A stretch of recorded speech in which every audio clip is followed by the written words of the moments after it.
일주일 전 말레이시아의 비운을 딛고 이번 인도 오픈 결승만큼은 다를 것이라 굳게 믿었습니다. 철저하게 분석하고 칼을 갈았지만 결과는 단 43분 만에 무너져 내린 허망한 완패였습니다. 중국의 에이스라는 이름의 무게가 오늘따라 잔인하게 저를 짓누릅니다. 무너져버린 자존심과 스스로에 대한 실망 속에서 저는 지금 길을 잃은 기분입니다. 이번 인도 오픈 결승전은 왕즈이에게 다시 한번 악몽처럼 느껴진 경기였습니다. 안세영은 말레이시아 오픈에 이어 인도 오픈 결승에서도 왕즈이를 2대 0으로 제압하며 세계 최강임을 다시 한번 증명했습니다. 경기 후 중국의 왕즈이는 한국의 안세영에 대한 자신의 솔직한 심경을 전했고 그 진솔한 발언은 현지에서 큰 공감을 얻고 있습니다. 자세한 내용을 좋아요 버튼과 함께 살펴보겠습니다. 우선 안세영 선수의 우승과 2주 연속 금메달을 진심으로 축하합니다. 하지만 솔직히 제 마음은 정말 복잡한 것이 사실입니다. 현재 저는 세계 랭킹 2위입니다. 남들은 제가 안세영과 가장 가까운 위치에 있다고 말하지만 오늘 코트 위에서 제가 느낀 그녀와의 거리는 랭킹 한 계단이라는 숫자가 무색할 만큼 아득했습니다. 일주일 전 말레이시아에서 패배한 뒤 이번에는 정말 다를 줄 알았죠. 분석도 많이 했고 준비도 철저했습니다. 그런데 결과는 단 43분 만에 완패였습니다. 솔직하게 저 자신에게 너무나 실망스럽고 중국의 에이스로서의 자존심이 무너져 내리는 기분입니다. 경기가 시작되자마자 저는 그녀가 설계해 놓은 전술적 덫 한가운데로 걸어 들어갔다는 사실을 곧바로 알아차렸습니다. 제 주특기는 타점을 최대한 높게 끌어올린 뒤 위에서 아래로 찍어 누르듯 떨어뜨리는 강력한 스트로크입니다. 리듬만 살아있으면 상대에게 선택지를 주지 않는 공격이죠. 그런데 오늘의 안세영은 그 리듬 자체를 허락하지 않겠다는 태도로 코트에 서 있었습니다. 특히 인상적이었던 건 그녀의 선택이었습니다. 보통 제 움직임을 흔들기 위해 사용되던 드리븐 클리어가 거의 보이지 않았습니다. 대신 셔틀콕의 궤적은 의도적으로 낮고 평평하게 깔렸고 속도보다는 각과 위치가 정교하게 계산되어 있었습니다. 그 공들이 연속해서 들어오자 저는 자연스럽게 뒤로 물러나지도 앞으로 치고 나가지도 못한 채 애매한 위치에 고정되고 말았습니다. 타점을 잡을 수 없으니 강스매시를 준비할 시간도 각도도 사라졌고 제 공격의 가장 큰 무기는 경기 초반부터 봉인된 상태가 되었습니다. 공격이 막히자 선택지는 줄어들 수밖에 없었습니다. 저는 헤어핀과 드롭샷으로 흐름을 바꿔보려 했고 네트 앞에서 짧은 승부를 걸며 리듬을 되찾으려 했습니다. 하지만 그마저도 그녀의 계산 안에 들어가 있었습니다. 제가 한 템포 빠르게 들어오면 안세영은 그보다 반 박자 먼저 준비되어 있었고 제가 망설이면 그 순간을 놓치지 않고 압박을 걸어왔습니다. 공격을 시도할수록 제가 먼저 조급해졌고 그 조급함이 곧바로 실책으로 이어지도록 유도당하고 있다는 느낌이 분명하게 들었습니다. 팽팽하던 흐름이 무너지기까지는 그리 오랜 시간이 걸리지 않았습니다. 몇 번의 랠리 이후 전광판의 숫자는 순식간에 벌어졌고 어느새 7대 1이라는 점수가 떠 있었습니다. 그 숫자를 바라보는 순간 심장이 한 박자 늦게 떨어지는 느낌이 들었습니다. 이상하게도 저는 크게 실수하고 있다는 자각이 없었는데 결과는 계속해서 상대의 득점으로 이어지고 있었습니다. 제가 보낸 셔틀콕 하나하나가 마치 미리 약속이라도 된 듯 그녀의 라켓을 거쳐 정확하게 제 발밑으로 돌아왔기 때문입니다. 단순히 점수 차이 때문이 아니라 눈에 보이지 않는 압박이 몸을 짓누르기 시작했습니다. 다리가 평소보다 무겁게 느껴졌고 첫 스텝이 한 박자씩 늦어지는 감각이 분명했습니다. 시작하자마자 느껴진 그 무거운 기압 차이는 단순한 컨디션 문제가 아니었고 저는 그 순간 이미 경기의 주도권이 완전히 상대에게 넘어갔다는 사실을 받아들이고 있었습니다.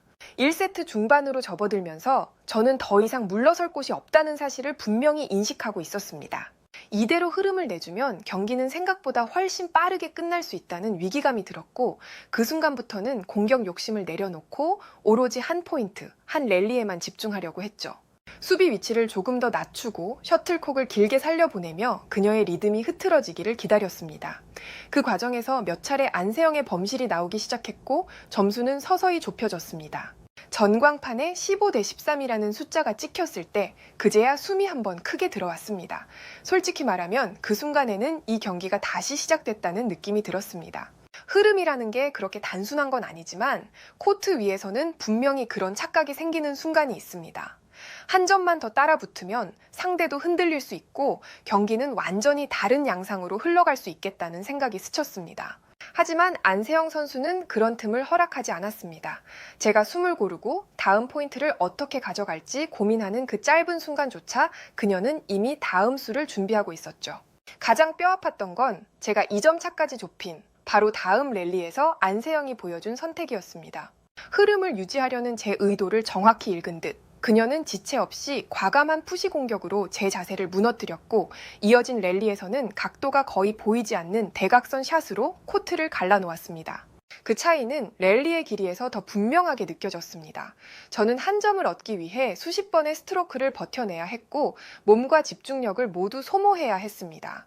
반면 안세영은 단 몇 번의 정확한 선택으로 포인트를 끝냈습니다. 그 짧은 공격 속에 망설임이 없었고 자신감이 그대로 실려 있었습니다.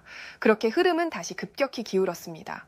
제가 다시 정신을 차렸을 때는 이미 점수차가 벌어져 있었고 연속 실점이 이어지면서 1게임은 결국 21대 13으로 마무리되고 말았습니다.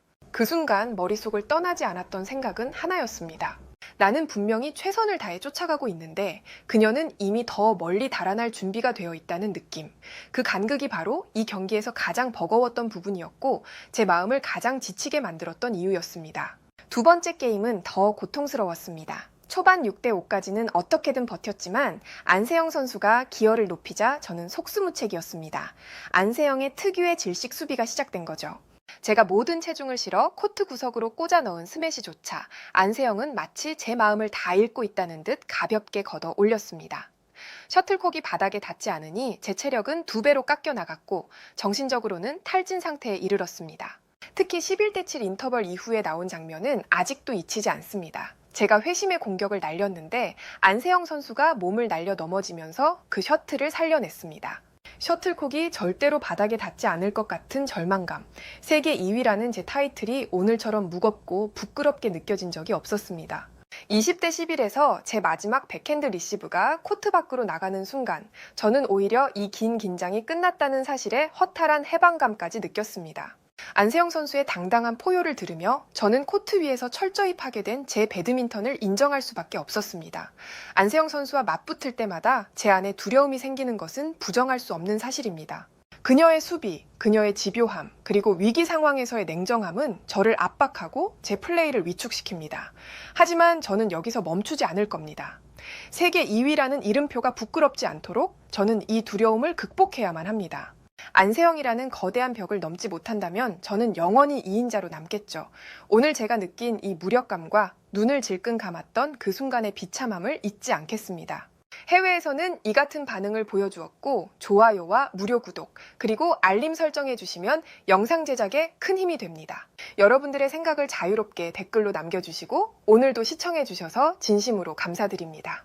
오늘도 편안함에 이르시길 기원하겠습니다. 이상 월드TV였습니다.